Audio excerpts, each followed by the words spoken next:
निर्बंधाला कंटाळून मुलीनेच दिली आईच्या हत्येची सुपारी।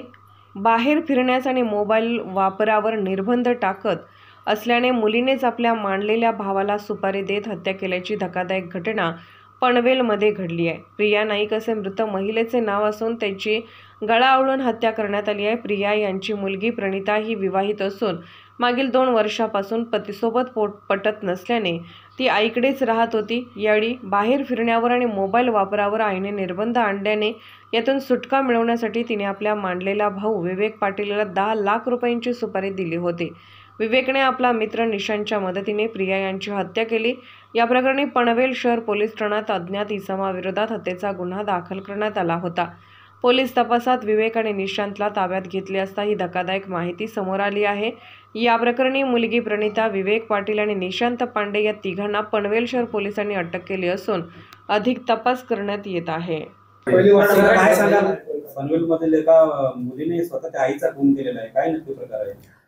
दिनांक 13 तारखेला माणिकनगर नावाची सोसायटी आहे पनवेल शहर पोलीस स्टेशनच्या हद्दीत। तिथं एका फ्लॅटमध्ये एका महिलेचा, तिचं नाव प्रिया नाईक आहे, मृतदेह संशयास्पद स्थितीत आम्हाला आढळून आला। मग त्या प्रकरणात आम्ही अकस्मात मृत्यू दाखल केला। दुसऱ्या दिवशी जेव्हा तिच्या मृतदेहाचं शवविच्छेदन करण्यात आलं तेव्हा असं निदर्शनास आलं की कोणीतरी तिचा गळा आवळून खून केलेला होता। त्यामुळे आम्ही सदर प्रकरणात 14 तारखेलाच खुनाचा गुन्हा दाखल केला। गुन्ह्याचं गांभीर्य ओळखून याचा तपास आम्ही पनवेल शहर पोलीस स्टेशनचे वरिष्ठ पोलीस निरीक्षक ठाकरे साहेबांकडे दिला। त्यांनी गुन्ह्याचा सखोल तपास केला, तांत्रिक विश्लेषण केलं, साक्षीदारांकडे विचारपूस केली।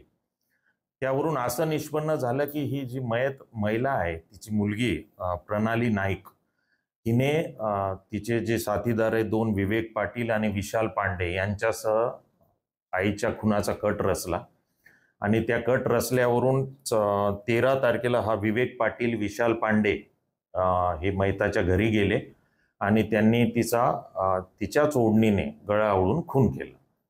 मग या प्रकरणात या तिन्ही आरोपींना अटक करण्यात आलेली आहे आणि आज रोजी कोर्टात जेव्हा आपण सादर केलं तेव्हा पुढील तपासासाठी 23 सप्टेंबरपर्यंतची पोलीस कस्टडी रिमांड माननीय न्यायालयाने मंजूर केली।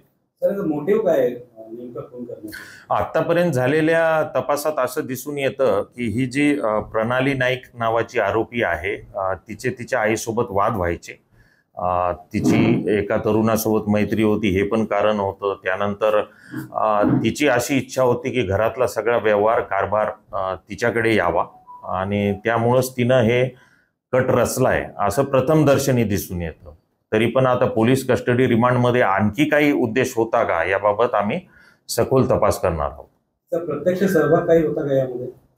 तिने कट रचलेला होता, या दोघांना तिनेच सांगितलं होतं की खून करायचा आहे आणि त्या बदल्यात तिने काही पैसे सुद्धा कबूल केलेले होते।